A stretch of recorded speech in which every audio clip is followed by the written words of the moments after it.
নমস্কার, আপনারা দেখছেন HR নিউজ 24, সত্যের লক্ষ্যে মানুষের পাশে। মফস্বলের সরকারি হাসপাতালে হতে চলেছে ব্লাড ব্যাংক পরিদর্শন করলেন জেলার COM8। শান্তিপুর হাসপাতালে হতে চলেছে ব্লাড ব্যাংক এবং SNCU।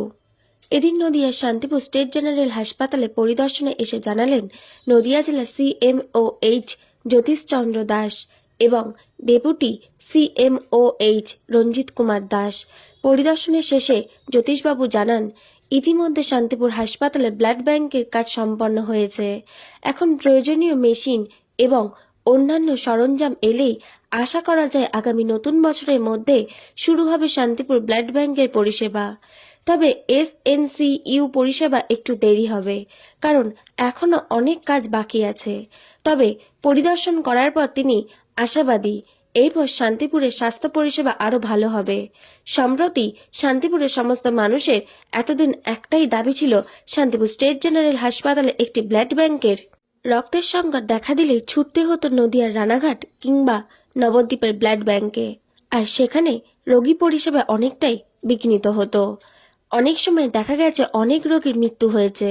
সেই কারণে দীর্ঘদিনের ব্লাড ব্যাংকের দাবি নিয়ে শান্তিপুর বিধানসভার বিধায়ক ডক্টর ব্রজকিশোর গোস্বামীর কাছেও লিখিত আবেদন জানিয়েছিলেন বিভিন্ন সামাজিক সংগঠন থেকে শুরু করে শান্তিপুরের বুদ্ধিজীবীরা। তারপরই এই ব্লাড ব্যাংক দ্রুত তৈরি করার সিদ্ধান্ত নেন স্বাস্থ্য দপ্তর। সেই মোতাবেক কয়েক মাস আগেই ব্লাড ব্যাংক তৈরির কাজ শুরু হয়েছিল। আজ নতুন করে ব্লাড ব্যাংকের খুঁটিনাটি বিষয় জানতে পরিদর্শন করে জেলার CMOH। এক প্রকার বলা যেতেই পারে রক্তের সংকট থেকে মুক্তি পেতে চলেছে আপামর শান্তিপুরবাসী। আগামী দিনে শান্তিপুরের সরকারি হাসপাতালে বিভিন্ন জটিল রোগে অস্ত্রোপচার যা করতে সাহায্য করবে এই ব্লাড ব্যাংক। নদিয়া থেকে জগন্নাথ মণ্ডলের রিপোর্ট। আশা এবং কি দেখলেন ব্লাড ব্যাংক সম্পর্কে? এটা ডিস্ট্রিক্ট থেকে আমি জাস্ট রুটিন ভিজিটে এসেছি।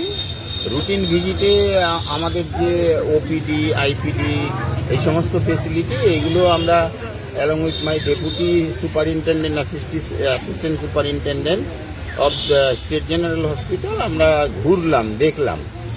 আর যেটা নতুন সংযোজন আমাদের হতে যাচ্ছে সেটা হচ্ছে ব্লাড ব্যাংক এবং SNCU এর আমাদের সিভিল পার্টের সমস্ত কাজ হয়ে গেছে। আর ব্লাড ব্যাংকের আমাদের সিভিল, ইলেকট্রিক্যাল এগুলো কাজ হয়ে গেছে। এখন আমাদের গেজেটস যেগুলো ইনস্ট্রুমেন্ট সেগুলো আসার অপেক্ষায় আমরা আছি। আমার সঙ্গে স্বাস্থ্য ভবনের এই ফোনেও কথাবার্তা হয়েছে।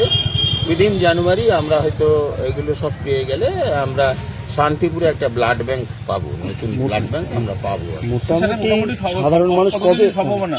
সেটা বললাম জানুয়ারি। স্যার, আরেকটা প্রশ্ন রাখবো, ইতিমধ্যে কল্যাণী এইমসে যারা ডাক্তার দেখাতে যান সেক্ষেত্রে একটি বিজ্ঞপ্তি জারি হয়েছে যে সরকারি হাসপাতাল থেকে টিকিট পাওয়া যাচ্ছে বলে, এটা কতটা যুক্তিযুক্ত বা কিভাবে? এইমসের কথা আমি বলতে পারবো না, it is not under control of state government.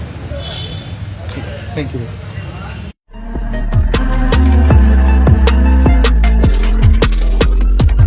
নমস্কার, আপনারা দেখছেন HR নিউজ 24, সত্যের লক্ষ্যে মানুষের পাশে।